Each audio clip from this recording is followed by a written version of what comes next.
Hi, this is Jessica with Trauma Services. Hoarding is the compulsive need to find and keep objects, animals, or trash regardless of its value.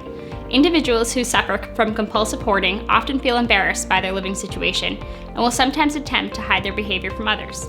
However, hoarding in squalor environments present a range of hazards to both the individual as well as the property itself. As a property management professional, it is vital that you are able to identify the signs of the possible hoarding situations in order to make sure they are addressed properly. Here are 5 indicators of a possible hoarding situation. Drawn shades and covered windows.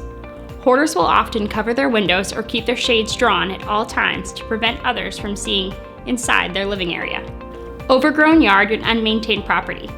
If a property's exterior has been long neglected, this could be a sign of a possible hoarding situation. Trash and debris. People who are compulsive hoarders will often allow trash and debris to pile up in and around their property rather than dispose of it. Keep an eye out for piles of discarded items that seem to never make it to the curb. Odors. Hoarding and squalor properties will often have odor emanating. If neighbors and other tenants begin to complain about strange odors, it will likely be worth checking out the property in question. Reluctant to have guests. People living in hoarding and squalor situations will often avoid allowing people into their property, even for maintenance or other routine tasks. Thanks for taking your time to watch this video.